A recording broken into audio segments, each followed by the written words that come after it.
अस्सलामुअलैकुम, मसाला magic channel में खुशामदीद। आज हम आपको बताएंगे शाही कस्टर्ड बनाने का तरीका। इसमें हमें चाहिए होगा 1 कप रंग बिरंगी सेवियाँ और उसके साथ कस्टर्ड 5 चम्मच, उसके साथ 2 मिल्क पैक और साथ 1 किलो दूध आपने गर्म करके उसको पका लेना है। 1.5 कप चीनी, उसके साथ आपने 1.5 कप चीनी इस्तेमाल करनी है। सबसे पहले आपने 1 किलो दूध को पकाना है, उसको गर्म कर लेना है और उसमें आपने 1.5 चमची चीनी डाल लेनी है और उसको आपने मिक्स कर लेना है।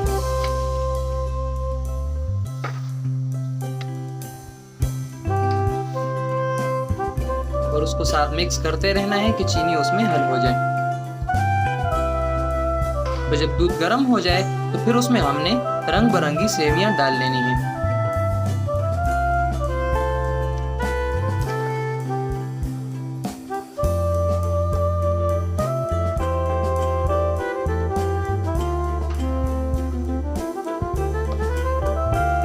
दूध जब गर्म हो जाए तो फिर उसके बाद आपने उसके अंदर सेवियां डाल लेनी है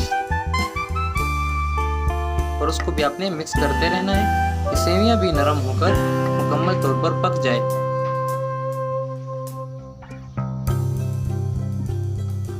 मसाला मैजिक चैनल की तरफ से आप सबको ईद की ढेर ढेर खुशियां मुबारक हो।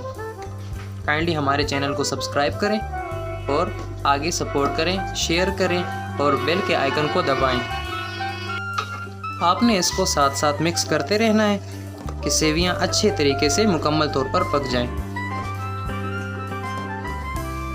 जब दूध और सेवियां मुकम्मल तौर पर पक जाएं तो फिर आगे का प्रोसेस जारी रखेंगे।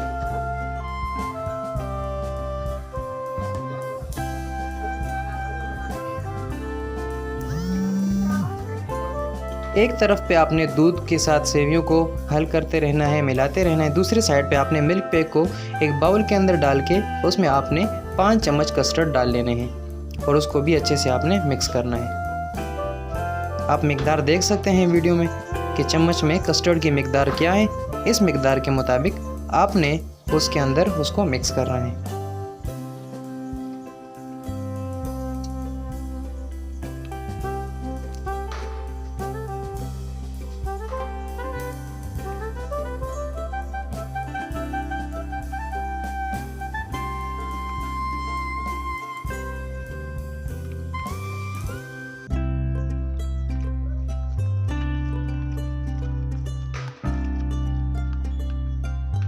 दूध को मिक्स करते वक्त आप इसके अंदर इलायची के दाने भी डाल सकते हैं, लेकिन हम इलायची का जायका इसके अंदर डालते हैं। तो आप इलायची का फ्लेवर आप 2-3 कतरे इसमें डाल लें तो इसमें इलायची का फ्लेवर आ जाएगा।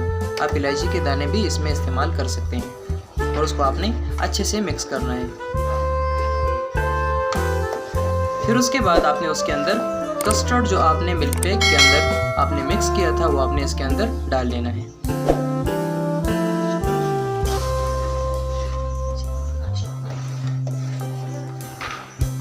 जब सेवियां दूध के अंदर मुकम्मल तौर पर पक जाएं और नरम हो जाएं तो उसके बाद आपने उसके अंदर कस्टर्ड डालना है। तो हम देख सकते हैं कि सेवियां जो है तो नरम हो चुकी हैं, दूध भी पक चुका है। तो अब इसके अंदर हम कस्टर्ड डालेंगे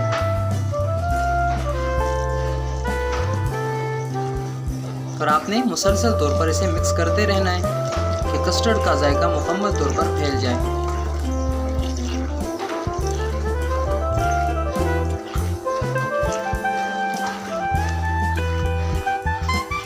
मुसलसल मिक्स करने से आप देख सकते हैं कि जो कस्टर्ड है, जो दूध था वो गाढ़ा हो चुका है।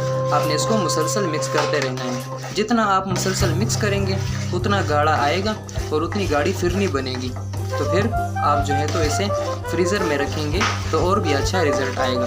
तो मुसलसल आपने मिक्स करते रहना है। जितना आप मिक्स करेंगे उतना अच्छा जायका और उतना अच्छा रिज़ल्ट भी आएगा। जैसे कि आप देख सकते हैं कि फिरनी बिल्कुल मुकम्मल तौर पर तैयार हो चुकी है और आप इसका फाइनल रिज़ल्ट हम आपको बताएंगे। शुक्रिया, एंजॉय करें।